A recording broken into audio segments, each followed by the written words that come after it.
आज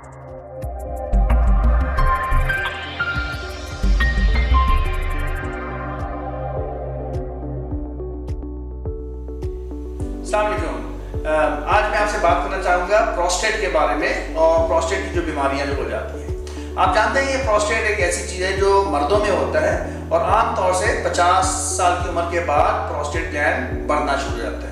तकरीबन हर मर्द में प्रोस्टेट बढ़ता है, किसी में कम बढ़ता है, किसी में ज़्यादा, किसी में जल्दी, किसी में तेज़, लेकिन इवेंचुअली तमाम मर्दों में प्रोस्टेट बढ़ना शुरू हो जाता है। प्रोस्टेट को हम उर्दू में वदूदी, मर्दाना वदूदी बोलते हैं और ये एक ऐसा ऑर्गन है जो समझ लें कि मर्दों में मसाने और पेशाब की नाली के जहाँ पे जंक्शन होता है वहाँ पे बैठा होता है। जब ये बढ़ता है तो ये पेशाब की नाली को दबाना शुरू कर देता है और जब पेशाब की नाली दबती है और साथ में मसाना भी दबता है तो मुख्तलिफ किस्म की पेशाब की अलामतें आना शुरू हो जाती हैं, जिसमें पेशाब बार बार आना, पेशाब खुल के नहीं आना, पेशाब बर्दाश्त नहीं करना, पेशाब में कभी कभी रुकावट भी हो जाती है। ये सारी वो अलामतें हैं जो प्रोस्टेट में हो जाती हैं। आपको या आपके किसी करीबी को अगर प्रोस्टेट की अलामतें हैं तो बेहतर है कि आके उसका एक इवैल्यूएशन कर लिया जाए, जिसमें आपकी हिस्ट्री ली जाएगी और उसके बाद चंद टेस्ट होते हैं जिसमें पेशाब टेस्ट है, खून टेस्ट है और एक अल्ट्रासाउंड है। ये सिंपल से टेस्ट है जिनसे कंप्लीट तौर पे तशखीस हो जाती है। अब अगर आपको प्रोस्टेट हो गया है और इसकी तशखीस हो गई है तो फिर इसका इलाज क्या होगा? इसका इलाज जो है वो बेसिकली डिपेंड करता है कि आपकी तकलीफ कितनी शिद्दत की है और आपका प्रोस्टेट कितना बड़ा है।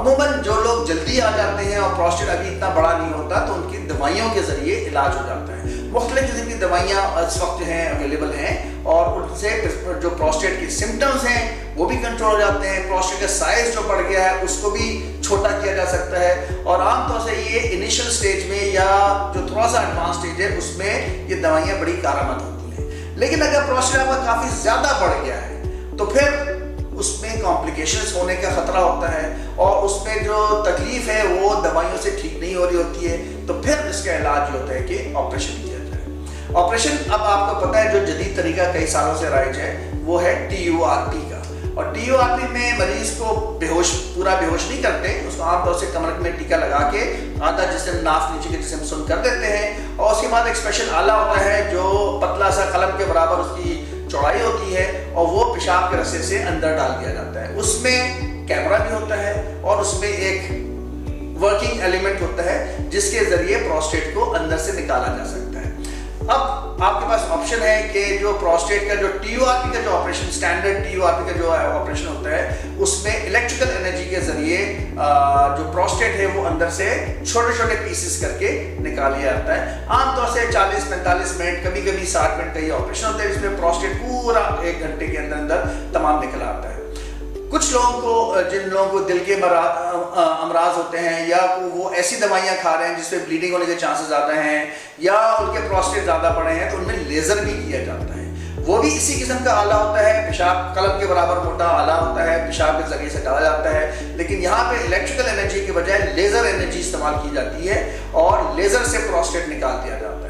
तो ये दोनों किस्म के जो जदीद तरीके हैं किडनी सेंटर में अवेलेबल है और आपको अगर प्रोस्टेट की तकलीफ है तो आप तशरीफ लाइए, आपका इवैल्यूएशन होगा और जो आपके लिए ज़्यादा बेहतर होगा, चाहे दवाई का इलाज चाहे ऑपरेशन का इलाज, तो उसके ज़रिए आपका प्रोस्टेट का इलाज कर दिया जाएगा। अगर ऑपरेशन करना पड़ा तो जैसे मैंने बताया कि लेज़र या TURP के ज़रिए हो जाएगा। आमतौर से 3 दिन अस्पताल में रहते हैं, उन 3 दिन में नलकी लगी रहती है, उसके बाद नलकी निकाल के जब आपको घर भेजा जाता है तो नलकी से आप फारिग हो चुके होते हैं और आपका पेशाब का जो निज़ाम है वो बहाल हो चुका होता है और अमूमन हफ्ता भर घर में रेस्ट करते हैं और उसके बाद आप इस काबिल होते हैं कि वापस अपने काम पर जा सकें। तो ये जदीद तरीका है और अमूमन इसके रिजल्ट्स बहुत अच्छे होते हैं। तो इंशाल्लाह आपको अगर तकलीफ है प्रोस्टेट की तो आप रब्ता कर सकते हैं किडनी सेंटर्स में और जो बेहतर से बेहतर तरीक़ाकार होगा आपको एडवाइस दे दी जाएगी। शुक्रिया।